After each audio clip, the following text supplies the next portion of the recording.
नमस्कार दोस्तों, आप देख रहे हैं आपका अपना यूट्यूब चैनल नीलम स्टूडियो। जैसा कि आपको पता था, हमने इंडिया का स्टडी पार्ट स्टार्ट किया हुआ था और इसी सीरीज में आज हम पढ़ रहे हैं भारत के प्रमुख स्मृति स्थलों के बारे में। कौन कौन से नेता हुए हैं या कौन कौन से प्रसिद्ध व्यक्तित्व हुए हैं जिनके स्मृति स्थल हमें याद रखते हैं। सबसे पहले देखते हैं हम किसान घाट।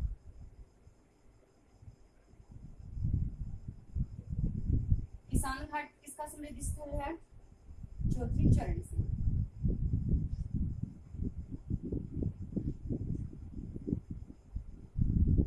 आगे देखते हैं राजघाट। राजघाट किसका स्मृति स्थल है? महात्मा गांधी।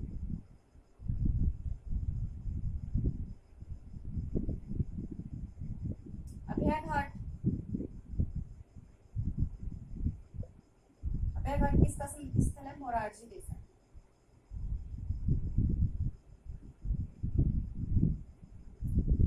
आगे देखते हैं नारायण घाट।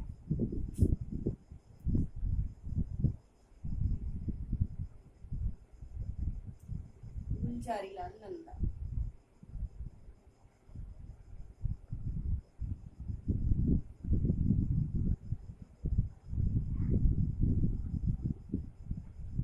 वीरभूमि।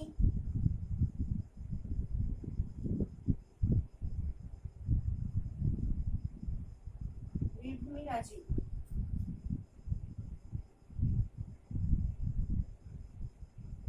इनको याद करते हैं। किसान घाट चौधरी चरण सिंह जी। चौधरी चरण एग्रीकल्चर यूनिवर्सिटी एशिया की सबसे बड़ी यूनिवर्सिटी हरियाणा हिसार में है। तो एग्रीकल्चर है तो किसान से संबंधित है, तो किसान घाट चौधरी चरण सिंह। राजघाट महात्मा गांधी। राजघाट से याद रखेंगे महात्मा गांधी की मतलब राजघाट महात्मा गांधी जी जिनको राष्ट्रपिता की संज्ञा दी जाती है। तो किसको संज्ञा दी जाती है राष्ट्रपिता की? जो राज करता है, तो महात्मा गांधी जी। अभय घाट मोरारजी देसाई। मोरारजी देसाई को अभय घाट कैसे याद रखेंगे कि 1977 में पहली बार कांग्रेस से हटकर कुछ सरकार आई थी भारत में। वो थी मोरारजी देसाई की सरकार, जनता पार्टी की सरकार। तो उससे पहले कांग्रेस थी। तो अब ये देखो, इतने सालों से कांग्रेस चली आ रही थी और उनके डर से मतलब उनमें डर खत्म हुआ। तो कौन सी सरकार आई? अभय मतलब मोरारजी देसाई जी की सरकार। मोरारजी देसाई अभय घाट। उनमें भय नहीं था कांग्रेस के प्रति, तभी वो राजनीति में आई और 1977 में उन्होंने अपनी पार्टी बनाई, अपनी सरकार लेके आए। वो 1977 में ज्यादा दिन चल नहीं पाई थी, लेकिन आई तो थी जनता पार्टी की सरकार। तो मोरारजी देसाई अभय घाट। नारायण घाट गुलजारी लाल नंदा। नारायण से याद रखेंगे नंदा, ठीक है। वीरभूमि राजीव गांधी। राजीव गांधी वीर थे। उनके जन्म दिवस को मनाया जाता है सद्भावना दिवस, और जिस दिन उनकी मृत्यु हुई थी उस दिन को क्या मनाया जाता है? आतंकवादी विरोध दिवस, ठीक है। कौन सा पढ़ा? किसान घाट चौधरी चरण सिंह, राजघाट महात्मा गांधी, अभय घाट मोरारजी देसाई, नारायण घाट गुलजारी लाल नंदा, वीरभूमि राजीव में। आगे और देखते हैं।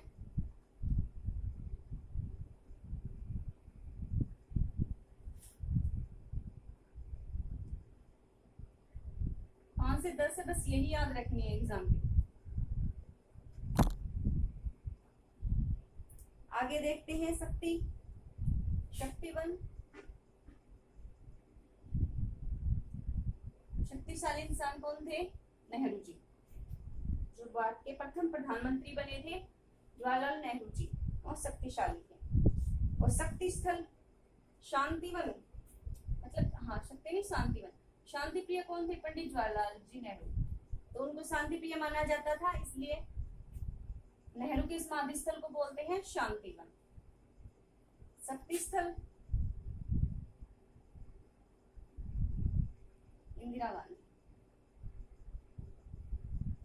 शक्तिशाली महिला थी, तभी तो भारत की प्रथम प्रधानमंत्री बनी थी। तो शक्तिशाली से याद रखना है इंदिरा गांधी। स्मृति स्थल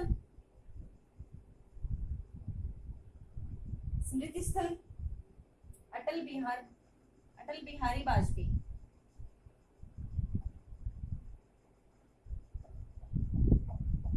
बिहारी वाजपेयी स्मृति स्थल। स्मृति स्थल अटल बिहारी वाजपेयी ने बीजेपी पार्टी की स्थापना की थी, और इनको कौन भूल सकता है, तो इनकी स्मृति ही शेष रह गई है, तो अटल बिहारी वाजपेयी स्मृति स्थल। चैत्य भूमि बी आर अम्बेडकर।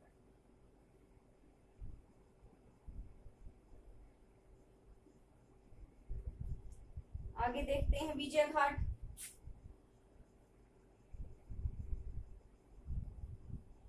लाल बहादुर शास्त्री।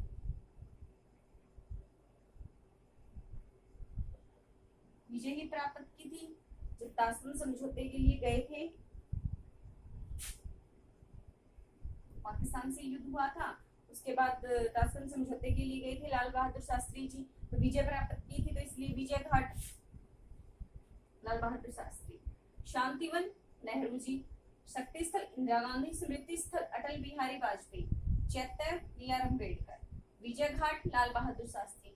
तो ये थे कुछ प्रमुख स्मृति स्थल जो एग्जाम में पूछे जाते हैं। एक चीज और जानते हैं इसमें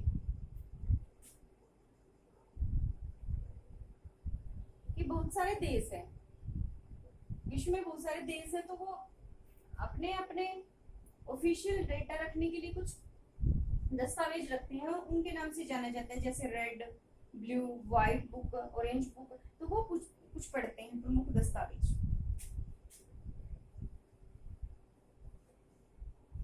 प्रमुख दस्तावेज पढ़ते हैं। पूछे जाते हैं कि ब्लू बुक कौन से देश का दस्तावेज है, white book, red book, orange book, तो इनको पढ़ते हैं। ब्लू बुक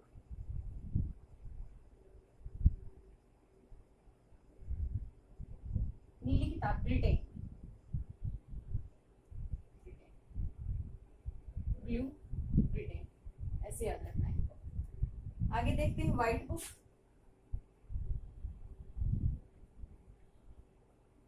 व्हाइट बुक 3 देशों की, चीन, पुर्तगाल, जर्मनी। चीन, पुर्तगाल और जर्मनी। कौन कौन से? व्हाइट बुक चीन, पुर्तगाल और जर्मनी। आगे देखते हैं ग्रीन बुक।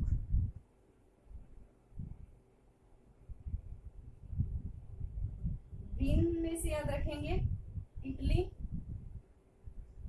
ईरान। इसे याद रखना, डबल ई यूज किया है, तो ई से इटली और ई से ईरान।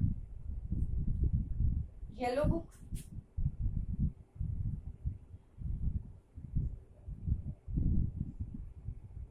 येलो बुक यूज की जाती है फ्रांस के लिए। Orange book Netherlands. और भारत में जो डच आए थे वो नीदरलैंड से आए थे, तो क्वेश्चन आता है बहुत बार कि डच कौन से देश के लोगों को बोला जाता है, तो नीदरलैंड के लोगों को डच बोला जाता है। ग्रे बुक,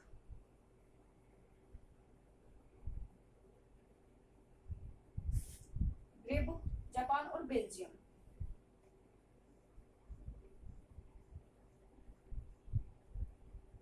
जापान और Belgium. Grey book. White book पढ़ा था, व्हाइट पेपर आए भारत और ब्रिटेन। जब व्हाइट बुक की बात हो चीन, जर्मनी और पुर्तगाल, और जब बात आए व्हाइट पेपर की उस टाइम पढ़ेंगे भारत और ब्रिटेन।